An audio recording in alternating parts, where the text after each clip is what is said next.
രാമായണം ആദികാവ്യകഥ ഇതിൻ്റെ 6ാം ഭാഗത്തിലേക്ക് ഏവർക്കും സ്വാഗതം.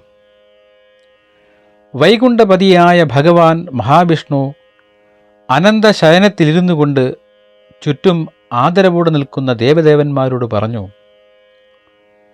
ദേവദേവന്മാരെ, ദശരഥപത്നിമാരിൽ മനുഷ്യജന്മമെടുക്കാൻ എൻ്റെ അംശഭാഗങ്ങൾ തയ്യാറായിരിക്കുന്നത് നിങ്ങൾക്കറിവുള്ളതല്ലേ?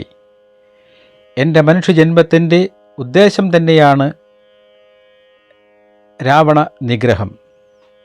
അപ്പോൾ എൻ്റെ ചൈതന്യമായി പിറക്കാൻ പോകുന്ന ശ്രീരാമചന്ദ്രന് യുദ്ധസഹായികളായി അനേകൻ ഭടന്മാർ വേണം. അതിനുള്ള തയ്യാറെടുപ്പുകളാണ് ഇനി വേണ്ടത്. ദേവകളെ, നിങ്ങൾക്കോരോരുത്തർക്കും ഞാൻ ചുമതല നൽകുകയാണ്. മായാസ്ത്രപ്രയോഗം, ശൗര്യം, കാറ്റിനേക്കാൾ വേഗത്തിൽ സഞ്ചരിക്കാനുള്ള കഴിവ്, നീതിയും ബുദ്ധിയും ഒത്തുചേർന്ന വിഷ്ണു തുല്യ പരാക്രമമുള്ള, ആർക്കും വധിക്കാൻ സാധിക്കാത്ത യുദ്ധ അടവുകൾ അറിയാവുന്ന, സിംഹത്തിനൊത്ത പരാക്രമം കാണിക്കാൻ കെൽപ്പുള്ള വാനരന്മാരെ നിങ്ങൾ സൃഷ്ടിക്കുവിൻ. ഉത്തമകളും സുന്ദരികളുമായ അപ്സര സ്ത്രീകളിലും ഗന്ധർവ സ്ത്രീകളിലും അതുല്യ പരാക്രമശാലികളായ കപിപുത്രന്മാർ ഉണ്ടാവട്ടെ. എൻ്റെ പുത്രൻ ജാംബവാൻ ജനിച്ചു കഴിഞ്ഞിരിക്കുന്നു. കോട്ടുവായിടുന്നതിൽ നിന്ന് പുറത്തു ചാടിയവനാണ് ജാംബവാൻ. അവൻ വയോവൃദ്ധനാണെങ്കിലും അപാരജ്ഞാനിയാണ്. കിന്നര സ്ത്രീകളിലും വാനര നാരിമാരിലും നിങ്ങൾക്ക് ധാരാളം ഉത്തമ സന്താനങ്ങൾ ഉണ്ടാവട്ടെ. വിഷ്ണുവിൻ്റെ കൽപ്പന കേട്ട സിദ്ധന്മാരും വിദ്യാധരന്മാരും സർപ്പശ്രേഷ്ഠന്മാരും ചാരണന്മാരും ഋഷിമുഖ്യന്മാരും അപ്രകാരമാകാമെന്ന് പറഞ്ഞ് പിരിഞ്ഞുപോയി. ക്രമേണ ഓരോ ദേവന്മാർക്കും ഒന്നായും രണ്ടായും അനവധി കവിവീര്യന്മാരായ പുത്രന്മാർ പിറന്നു. ദേവേന്ദ്രന് അത്യുഗ്ര പരാക്രമശാലിയായ ബാലി പുത്രനായി പിറന്നു. സൂര്യദേവൻ്റെ പുത്രനായി സുഗ്രീവൻ പിറന്നു. ദേവഗുരുവായ ബൃഹസ്പതിക്ക് പുത്രനായി പിറന്നത് താരനെന്ന കപിശ്രേഷ്ഠനാണ്. കുബേരൻ്റെ മകനായി പിറന്നത് ഗന്ധമാദനൻ ആണ്. വിശ്വകർമാവിൻ്റെ പുത്രനായി പിറന്നത് അതിബുദ്ധിമാനായ നളനെന്ന വാനര ശ്രേഷ്ഠനാണ്. നീലൻ അഗ്നിദേവൻ്റെ പുത്രനായി പിറന്നവനാണ്. മൈന്ദനെന്നും ദ്വിവിദിനെന്നും പേരുള്ള 2 വാനരകുമാരന്മാർ അശ്വതി ദേവകളുടെ പുത്രന്മാരായി പിറന്നവരാണ്. വരുണദേവൻ്റെ പുത്രനാണ് സുഷേണൻ. ഹിമവാന്റെ പുത്രനായി പിറന്നത് ശരഭനാണ്. ഗരുഡതുല്യ വേഗമുള്ള ശ്രീ ഹനുമാൻ ശിവന്റെ ശക്തിയെ ആവാഹിച്ച് വായുവിൻ്റെ പുത്രനായി ജനിച്ചു. ഇങ്ങനെ ലക്ഷോപലക്ഷം വാനരന്മാർ ദേവപുത്രന്മാരായി ഭൂമിയിൽ പിറന്നു. 3 ലോകത്തിനും പേടി സ്വപ്നമായ രാവണനെ വധിക്കുക എന്നതാണ് ഈ കപിശ്രേഷ്ഠന്മാരുടെ ജനനത്തിൻ്റെ ഉദ്ദേശം തന്നെ. അതിശക്തരായ അവർ കുന്നുകൾക്ക് സമാനമോ ആനകൾക്ക് തുല്യമോ ആയ ശരീരവലിപ്പമുള്ളവർ ആയിരുന്നു. ഏതു ദേവൻ്റെ പുത്രനായാണ് ആ വീരൻ ജനിച്ചത്, അവന് ആ ദേവൻ്റെ എല്ലാ പാഠവും ഉണ്ടായിരുന്നു. പിന്നെ ഇത്തരത്തിൽ കരടി രൂപികളായും പുത്രന്മാർ രാവണ നിഗ്രഹാർത്ഥം ഭൂമിയിൽ ജനിച്ചു വീണു. കല്ലും മലയും വൃക്ഷങ്ങളും എടുത്ത് പോരാടുവാൻ കഴിവുള്ള ഇവർ സർവത്ര അസ്ത്രപ്രയോഗങ്ങളിലും കഴിവുള്ളവരായിരുന്നു. പല്ലുകളും നഖങ്ങളും അവരുടെ പ്രധാന ആയുധങ്ങളായിരുന്നു.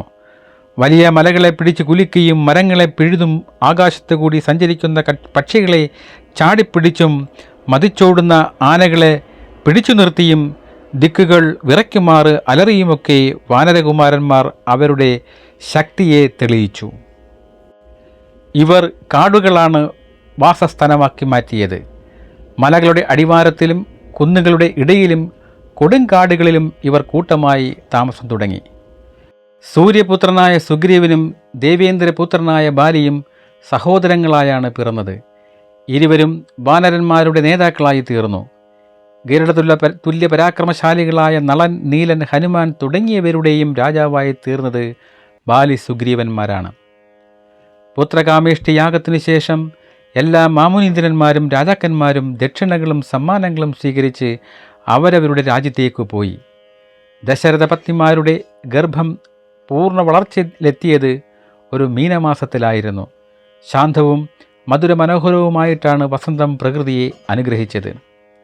വെളുത്തപക്ഷം, നവമി തിഥി, പുണർദം നക്ഷത്രം, വ്യാഴചന്ദ്രന്മാർ ഒരുമിച്ച് കർക്കിടക രാശിയിലെത്തിയ പുണ്യമുഹൂർത്തത്തിൽ കൗസല്യ പ്രസവിച്ചു.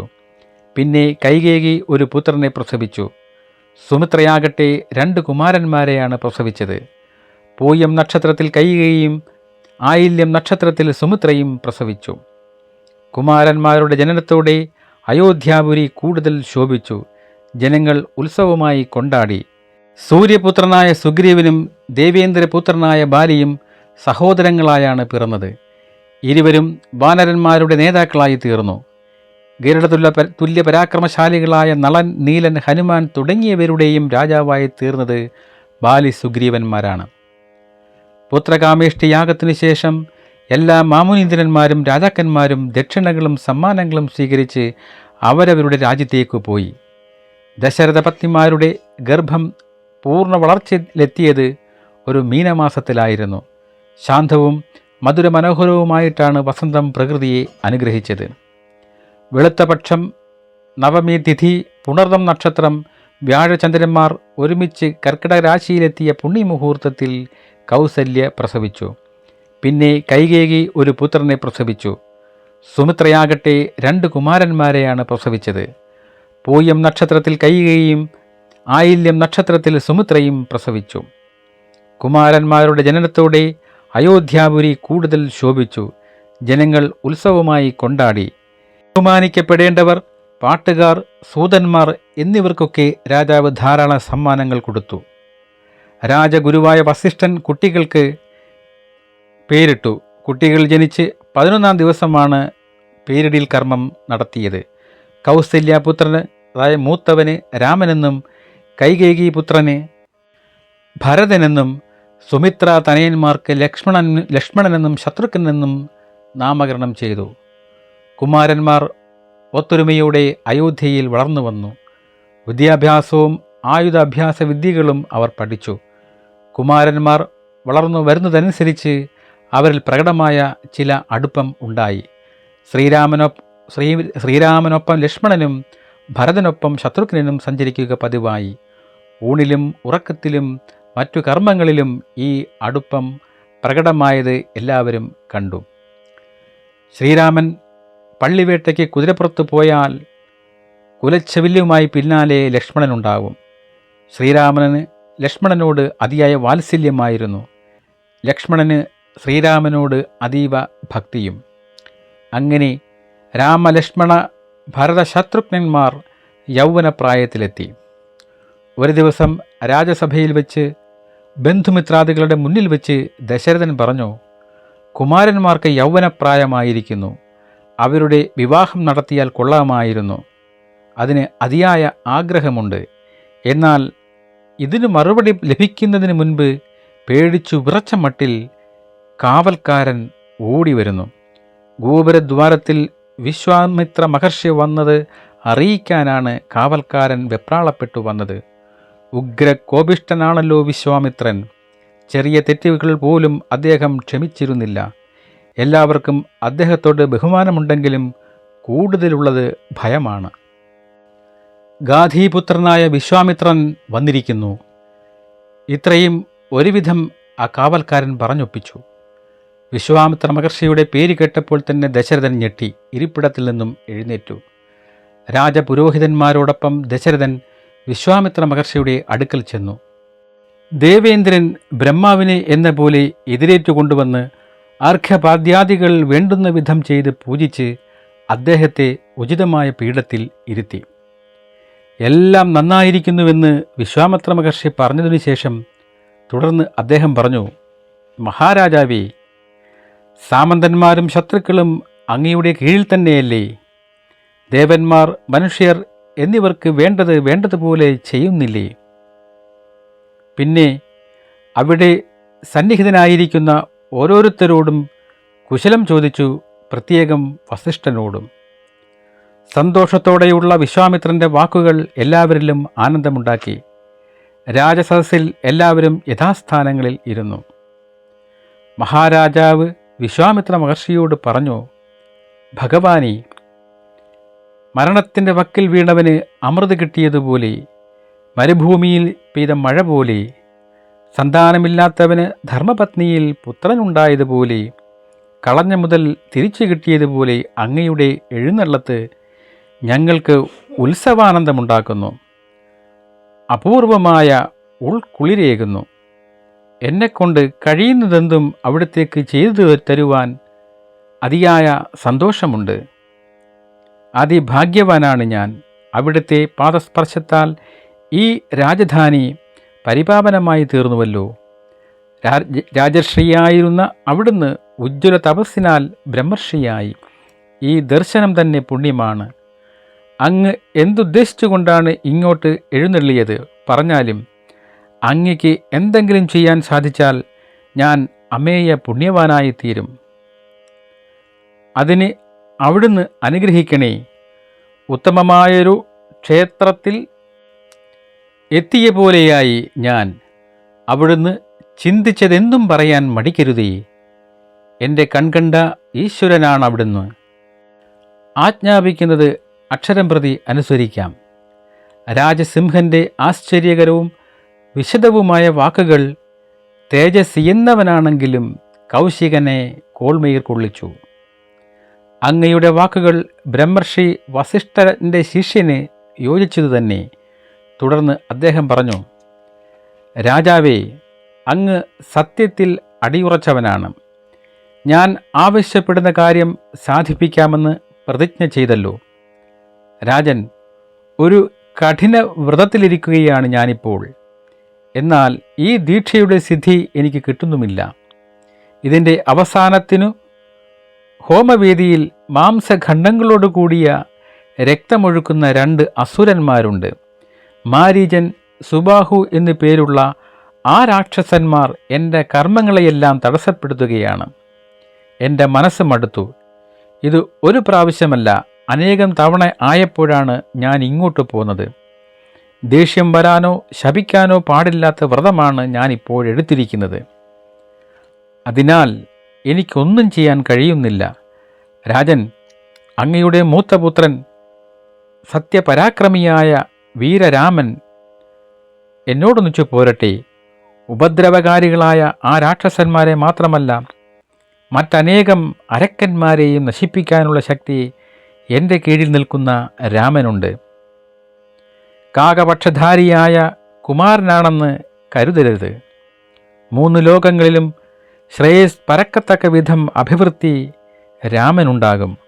മാത്രമല്ല, മാരീച സുബാഹുക്കളെ വധിക്കാൻ രാമനെ കൊണ്ടല്ലാതെ വേറെ ആരും തന്നെ വിചാരിച്ചാലും സാധ്യമല്ല. ഉണ്ണിയാണെന്ന് തോന്നുന്ന രാമന് ഈ ഘോരരാക്ഷസന്മാർ നിസ്സാരന്മാരാണ്. രാമൻ്റെ മുന്നിൽ നിൽക്കുവാൻ അവർക്ക് കേൾപ്പില്ല. അവർ മരണത്തിൻ്റെ അടുത്തെത്തിക്കഴിഞ്ഞു. ഓമന മകനാണെങ്കിലും വാത്സല്യം ഇക്കാര്യത്തിൽ ഉണ്ടാകേണ്ട. മഹാത്മാവായ രാമൻ്റെ മുന്നിൽ എത്തുന്ന അസുരന്മാർ അവസാനിച്ചെന്ന് വിശ്വസിച്ചോളൂ, ഒട്ടും സംശയിക്കേണ്ട. രാജരാജനായ ദശരഥ, ധർമ്മരൂപിയായ രാമനെ എനിക്ക് തികച്ചും അറിയാം. ഘോര തപസ് കൊണ്ട് അഗ്നി തേജസ്സാർന്ന വസിഷ്ഠ ബ്രഹ്മർഷിക്കും രാമൻ്റെ കെൽപ്പ് എന്താണെന്ന് നിശ്ചയമുണ്ട്. എന്തിന് ഞങ്ങളെപ്പോലുള്ള തപോനിധികൾക്ക് രാമനെ തിരിച്ചും അറിയുകയുള്ളൂ. സാധാരണ മനുഷ്യന് ശ്രീരാമനെ അറിയുവാൻ പ്രയാസമാണെന്നും അതിന് അതികഠിനമായ തപോനിഷ്ഠ കൊണ്ടേ കഴിയുകയുള്ളൂ എന്നും ഭഗവാൻ വാത്മീകി വിശ്വാമിത്രനിൽ കൂടി ഈ സന്ദർഭത്തിലൂടെ നമ്മെ എല്ലാവരെയും അറിയിക്കുകയാണ്. വിശ്വാമിത്രൻ തുടർന്നു, ഹേ രാജാവേ, ധർമ്മവും യശസ്സും ഈ പാരിൽ അങ്ങേക്ക് അനശ്വരമായി സമ്പാദിക്കണമെങ്കിൽ രാമനെ എന്നോടൊപ്പം അയയ്ക്കുക. മാമുനീശ്വരനായ വസിഷ്ഠനും മറ്റ് താപസേശ്വരന്മാരും മന്ത്രി പുങ്കവന്മാരും അനുവാദം തരുമെങ്കിൽ ഓമനപുത്രനെ എന്നോടൊപ്പം 10 ദിവസത്തേക്ക് യാഗസംരക്ഷണത്തിനായി അയക്കൂ. ഇക്ഷ്വാകു വംശതിലകനായ അങ്ങേക്ക് മനസ്സിൽ അല്പവും അലട്ട് ഉണ്ടാകരുത്.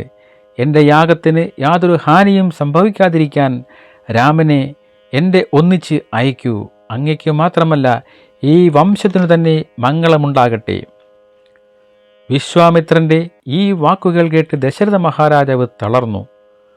മോഹാലസ്യത്തിൽ നിന്നുണർന്ന രാജാവ് വളരെ ദുഃഖത്തോടെ ചോദിച്ചു, ഭഗവാനേ, ഇന്ദീവരാക്ഷനായ രാമൻ, 16 വയസ്സ് തികയാത്ത എൻ്റെ ഓമനക്കുട്ടി ക്രൂര രാക്ഷസന്മാരോട് എങ്ങനെ യുദ്ധം ചെയ്യും? അതിശക്തരായ സൈന്യങ്ങൾ അക്ഷൗണി കണക്കിൽ എനിക്കുണ്ട്. മന്ത്രിശ്രേഷ്ഠന്മാരും പരാക്രമം തികഞ്ഞ ഭടന്മാരും അസ്ത്രവിദഗ്ധന്മാരാണ്. അസുരന്മാരോട് യുദ്ധം ചെയ്യാൻ കെൽപ്പുള്ള അവരെ കൊണ്ടുപോകാൻ ദയ തോന്നണേ. എൻ്റെ വത്സലപുത്രൻ രാമനെ കൊണ്ടുപോകരുതേ. അമ്പും വില്ലുമേന്തി പടയുടെ മുന്നിൽ വന്ന് ഞാൻ തന്നെ വന്ന് യജ്ഞത്തിന് കാവൽ നിൽക്കാം. പ്രാണൻ പോകുന്നതുവരെ ഞാൻ ആ രാക്ഷസന്മാരോട് പോരാടാം. യതിവര്യനായ അവിടുത്തെ വ്രതചര്യയ്ക്ക് തടസ്സം വരാതെ നോക്കാം. എൻ്റെ വത്സലപുത്രൻ രാമനെ കൊണ്ടുപോകരുതേ. അങ്ങയോടൊപ്പം വരാൻ ഞാൻ സദാസമയവും ഒരുക്കമാണ്. വെറും കുട്ടിപ്രായം, അഭ്യാസങ്ങൾ അറിയില്ല, ബലാബലങ്ങളെപ്പറ്റി ഒന്നും നിശ്ചയമില്ല, അസ്ത്രശക്തിയാണെങ്കിൽ ഒട്ടും തന്നെയില്ല, യുദ്ധം ചെയ്ത് പരിചയവുമില്ല. എൻ്റെ ഓമന മകൻ രാമന് മായാവികളായ രാക്ഷസന്മാരെ നേരിട്ട് നിൽക്കാൻ തന്നെ സാധിക്കുകയില്ല. അത്യുഗ്രരായ ആ രാക്ഷസന്മാർക്ക് ഈ കുട്ടിയോ? മാമുനി ശ്രേഷ്ഠനായ അവിടുന്ന് കരുണ കാണിക്കണേ. രാമനെ വിട്ടുപിരിഞ്ഞ് ഒരു ക്ഷണം പോലും ജീവിക്കുവാൻ ഈ വൃദ്ധന് സാധിക്കുകയില്ല. 64,000 വയസ്സെങ്കിലും ചതുരംഗ സൈന്യത്തോടുകൂടി ഇതാ ഞാൻ തന്നെ പുറപ്പെടുന്നു. അവിടുത്തേക്ക് അത്രമാത്രം നിർബന്ധമാണെങ്കിൽ രാമനും എനിക്കൊപ്പം പോരട്ടെ. വാർദ്ധക്യകാലത്ത് സിദ്ധിച്ച ദിവ്യാനുഗ്രഹമാണ് എൻ്റെ മകൻ രാമൻ. അവനെ അവിടുന്ന് കൊണ്ടുപോകരുതേ. 4 പുത്രന്മാരിൽ ജ്യേഷ്ഠനും ധാർമ്മികനുമായ രാമനിൽ എനിക്ക് അധികം സ്നേഹമുണ്ട്. ആ രാക്ഷസന്മാർ ആരുടെ മക്കളാണ്? ആരാണ് അവരെ പരിരക്ഷിക്കുന്നത്? എത്രമാത്രം ശക്തിയും പരാക്രമവുമുണ്ട്? ഭവാനെ, രാമനോ ഞാനോ എൻ്റെ സൈന്യങ്ങളോ ആ രാക്ഷസന്മാരോട് പോരാടേണ്ടത് ഏതു വിധത്തിലാണ്? എത്രമാത്രം മായാവിദ്യകൾ അവർക്കറിയാം. ഇത്രയും കേട്ടതിന് ശേഷം വിശ്വാമിത്രൻ ദശരഥ രാജാവിനോട് പറഞ്ഞു, രാജൻ, പൗലസ്ത്യ വംശജാതനായിട്ട് ഒരു അസുരവരനുണ്ട്. രാവണൻ എന്നാണ് അവൻ്റെ പേര്. ബ്രഹ്മാവിൽ നിന്ന് വരങ്ങൾ സമ്പാദിച്ച അവൻ 3 ലോകങ്ങളെയും ഉപദ്രവിക്കുന്നു. വിശ്രവസിൻ്റെ പുത്രനും സാക്ഷാൽ വൈശ്രവണൻ്റെ അനുജനുമായ ദശാനനൻ അമിത ബലവാനും വീരനും അനേകം സൈന്യങ്ങളോട് കൂടിയവനുമാണ്. അവൻ്റെ ഉപദ്രവങ്ങളെപ്പറ്റി അങ്ങയും കേട്ടിരിക്കുമല്ലോ. യാഗത്തെ അവൻ നേരിട്ട് വന്ന് മുടക്കുന്നില്ലെന്നു മാത്രം. കരുത്തേറിയ മാരീച സുബാഹുക്കളെ രാവണനാണ് അയച്ച് യജ്ഞം മുടക്കുന്നത്. ഈ വാക്കുകൾ കേട്ട രാജാവ് പെട്ടെന്ന് പറഞ്ഞു, മാമുനീന്ദ്ര, മഹാദുഷ്ടനായ രാവണനോട് യുദ്ധം ചെയ്യാനുള്ള ശക്തി എനിക്കില്ല. എൻ്റെ മകനിൽ ദയ തോന്നണേ. നിർഭാഗ്യവനായ എനിക്ക് ഈശ്വരനും ഗുരുവും എല്ലാം അവിടുന്നാണ്. ദേവന്മാർ, അസുരന്മാർ, ഗന്ധർവന്മാർ, മറ്റെല്ലാവരും കൂടി ഒന്നിച്ചാലും രാവണനോട് നേരിട്ട് നിൽക്കാൻ സാധ്യമല്ല. പിന്നെയാണോ മനുഷ്യപ്പുഴുക്കൾ? വീരന്മാരുടെ വീര്യത്തെ മുഴുവൻ യുദ്ധത്തിൽ നശിപ്പിക്കുന്നവനാണ് ആ രാക്ഷസൻ. എൻ്റെ ഉണ്ണികളോടും സൈന്യങ്ങളോടും കൂടിയാലും അവനോടോ രാക്ഷസ സൈന്യത്തോടോ നേരിടാൻ കഴിയില്ല. ബ്രഹ്മർഷിവര്യ, ആയുധ വിദ്യാഭ്യാസം മുഴുവൻ പഠിച്ചു കഴിയാത്ത ദേവതുല്യനായ രാമൻ എൻ്റെ മകൻ. അവനെ ഞാൻ തരികയില്ല. സുന്തോപസുന്തവന്മാരുടെ തനയന്മാരായ മാരീച സുബാഹുക്കൾ അന്തക തുല്യരാണെന്ന് എനിക്കറിയാം. അവരാണ് അവിടുത്തെ യാഗം മുടക്കുന്നവർ. പയറ്റിത്തെളിഞ്ഞ ആ മായാവികളിൽ ഒരാളോട് സർവ്വസൈന്യത്തോടും കൂടി ഞാൻ യുദ്ധം ചെയ്യാം. എന്തുതന്നെയായാലും രാമനെ ഞാൻ തരില്ല. അയോധ്യാപതിയുടെ ജൽപ്പനങ്ങൾ കേട്ട് വിശ്വാമിത്രന് കോപമുണ്ടായി. പുരികം വളഞ്ഞു.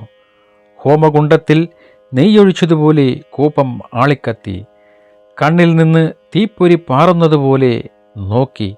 വിശ്വാമിത്രൻ പറഞ്ഞു, ഹേ രാജാവേ, കാര്യമെല്ലാം മുൻകൂട്ടിയേറ്റ് വാക്കുമാറുവാൻ കരുതുന്നുവോ? ഈ രഘുവംശത്തിന് സത്യഭംഗം യോജിക്കുന്നതല്ല. അങ്ങനെയാകാമെങ്കിൽ ഞാനിതാ പോകുന്നു.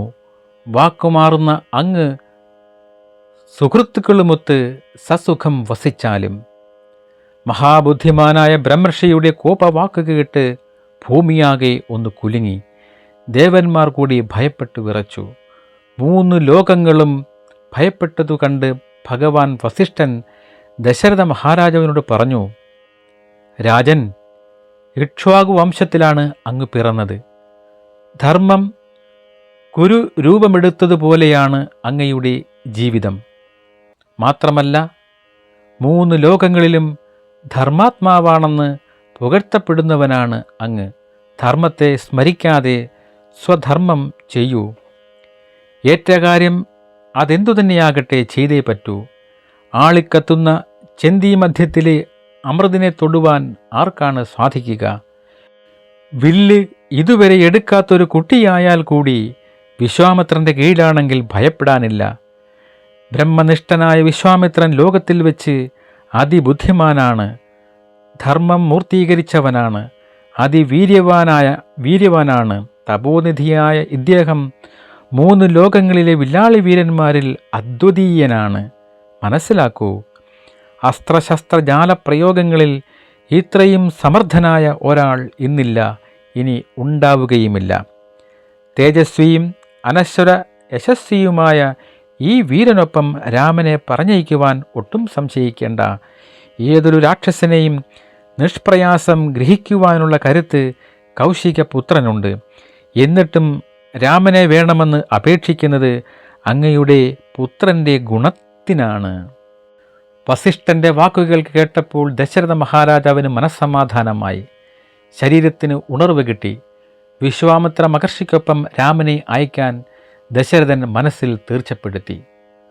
ഗുരു വസിഷ്ഠൻ്റെ ഉപദേശത്തിൽ സന്തുഷ്ടനായ ദശരഥൻ ശ്രീരാമനെയും ലക്ഷ്മണനെയും വിളിപ്പിച്ചു.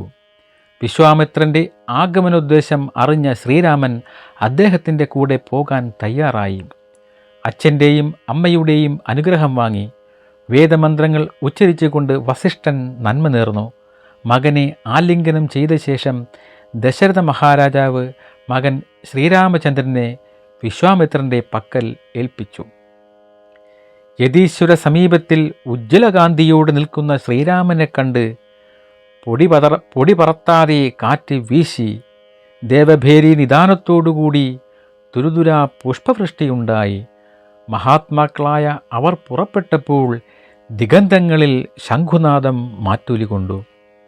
ഗാധീപുത്രനായ വിശ്വാമിത്രൻ മുമ്പിലും അതിനു പിറകിൽ വാളുമേന്തി ലക്ഷ്മണനും വില്ലേന്തി അതിനു പിന്നിലായി ശ്രീരാമനും നടന്നു.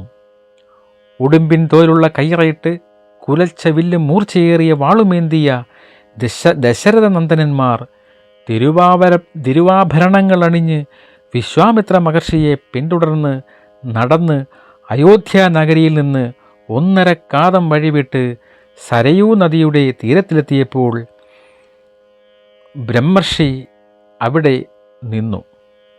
വാത്സല്യഭാവത്തോടെ ബ്രഹ്മർഷി വിശ്വാമിത്രൻ പറഞ്ഞു, രാമ, ഇതാ ഈ ഉദകത്തെ സ്വീകരിക്കൂ.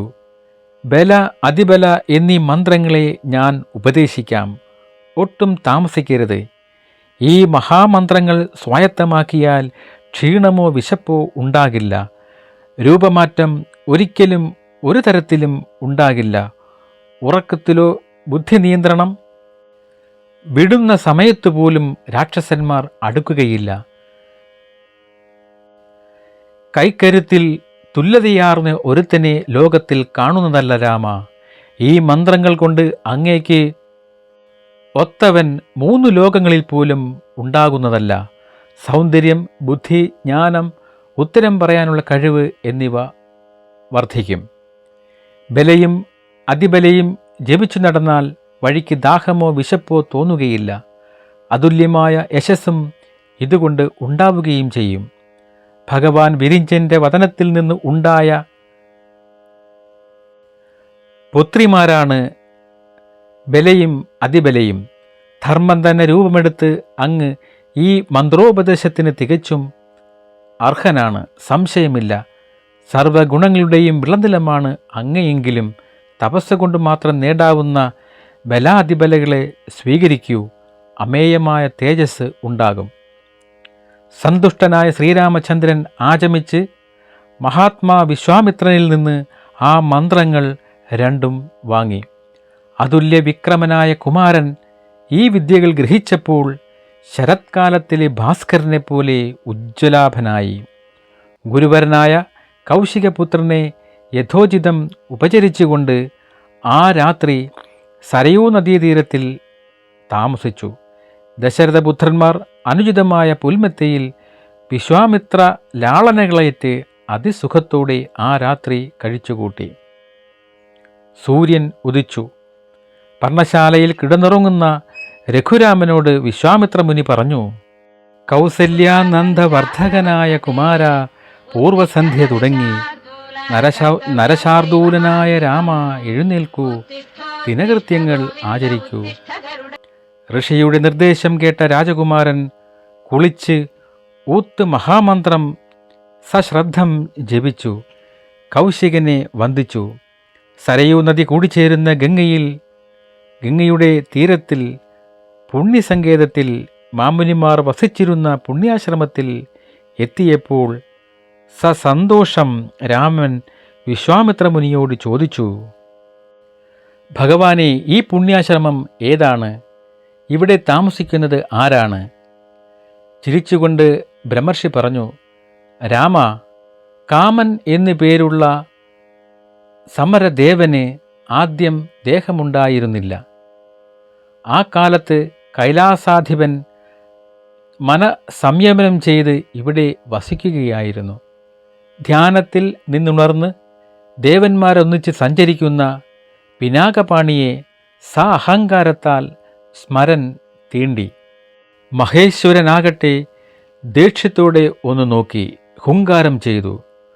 രുദ്രദേവന്റെ ഉഗ്രമായ നോട്ടത്താൽ സ്മരന്റെ അംഗങ്ങളെല്ലാം ഭസ്മമായി തീർന്നു.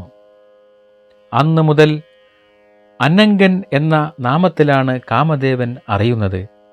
മന്മഥന്റെ അംഗനാശം സംഭവിച്ച ഈ പ്രദേശത്തിന് അംഗരാജ്യം എന്ന പേര് പ്രസിദ്ധവുമായി. ആ പുണ്യാശ്രമമാണ് ഇത്. ദേവന്റെ ശിഷ്യപരമ്പരയായി പരിലസിക്കുന്ന ഈ മുനിവരന്മാർ ധർമ്മിഷ്ഠന്മാരായാൽ ഒരു പാപവും ആരിലും കാണുകയില്ല. ഗംഗാ സരയൂ നദികളുടെ മധ്യത്തിൽ പ്രശോഭിക്കുന്ന ഈ പുണ്യാശ്രമത്തിന് കാമാശ്രമം എന്നാണ് പേര്. പുരുഷോത്ത സത്തമനായ രാമ, ഈ പാപന സ്ഥലത്തിൽ ഇന്നു രാത്രി താമസിച്ച് സ്നാനം, ജപം, ഹോമം എന്നിവ ചെയ്ത് പരിശുദ്ധരാകാം. പുണ്യസങ്കേതമായ കാമാശ്രമത്തിൽ ഉഗ്ര തപസ്സനുഷ്ഠിക്കുന്ന യതിവര്യന്മാർ ജ്ഞാനക്കണ്ണുകൊണ്ട് അതിഥികളുടെ ആഗമനം മനസ്സിലാക്കി ഹൃദയം നിറഞ്ഞ സന്തോഷത്തോടെ അർഘ്യപാദ്യാദികളെടുത്ത് ബ്രഹ്മർഷി വിശ്വാമിത്രനെയും ശ്രീരാമലക്ഷ്മണന്മാരെയും സാദരം പൂജിച്ചു, യഥാർഹം സൽക്കരിച്ചു. ആ മുനിവര്യന്മാർ സന്ധ്യാനാമങ്ങൾ ചൊല്ലി മാന്യസ്ഥാനങ്ങളിൽ അവരെ ഇരുത്തി മനോഹരങ്ങളായ കഥകൾ കൗശികൻ രാമലക്ഷ്മണന്മാരെ പറഞ്ഞു കേൾപ്പിച്ചു. സുഖമായി അവർ ഉറങ്ങി. പ്രഭാതകർമ്മങ്ങൾ കഴിഞ്ഞ് കുമാരന്മാർ ബ്രഹ്മർഷി വിശ്വാമിത്രനോടൊപ്പം കാമാശ്രമത്തിൽ നിന്നും യാത്ര പുറപ്പെട്ടു. ആശ്രമവാസികൾ നദീതീരം വരെ അനുഗമിച്ച് അവരെ യാത്രയാക്കി. നദിയിൽ കിടന്ന തോണിയിൽ അവർ 3 പേരും കയറി. ആഴിയിലേക്കൊഴുകുന്ന ആ നദിയിലെ തോണിയിൽ അവർ മുന്നോട്ടു പോയി. ഗംഗയാറിൻ്റെ മധ്യത്തിലെത്തിയപ്പോൾ അപൂർവമായൊരു ശബ്ദം അവിടെ ഉയർന്നു കേട്ടപ്പോൾ ശ്രീരാമൻ മഹർഷിയോട് ചോദിച്ചു: ഭഗവാനെ, കൂടിച്ചേരുന്ന വെള്ളത്തിൽ നിന്ന് ഇത്രയും ഉച്ചത്തിലുള്ള നാദം കേൾക്കാൻ എന്താണ് കാരണം? ശിഷ്യന്റെ കൗതുകം നിറഞ്ഞ വാക്കുകേട്ട് കൗശികൻ പറഞ്ഞു: രാമ, കൈലാസ ശിഖരത്തിൽ മനോഹരമായൊരു സരസ്സുണ്ടാകണമെന്ന് ഒരിക്കൽ ബ്രഹ്മാവ് വിചാരിച്ചു. അതിനെയാണ് മാനസ സരസ് എന്ന് പറയുന്നത്. ആ പുണ്യ സരസിൽ നിന്ന് ഉത്ഭവിച്ച നദി സരയു ബ്രഹ്മാവ് നിർമ്മിച്ച തടാകത്തിൽ നിന്ന് പ്രവഹിച്ച സരയു അയോധ്യയെ വലം വെച്ച് ആശ്ലേഷിച്ച് ഗംഗയിൽ ചേരുമ്പോൾ സന്തോഷത്തോടെ എതിരേൽക്കുന്ന തണ്ണീർ തല്ലിൻ്റെ നാദമാണ് ഉയരുന്നത്. ഭക്തിയോടെ ഈ സ്ഥലത്തെ വന്ദിക്കൂ. കുമാരന്മാർ ആ പുണ്യസ്ഥലത്തെ വന്ദിച്ചു. ജാഹ്നവിയുടെ തെക്കേക്കരയിൽ അവരെത്തി. അതിവേഗത്തിൽ അവർ 3 പേരും നടന്നു തുടങ്ങി.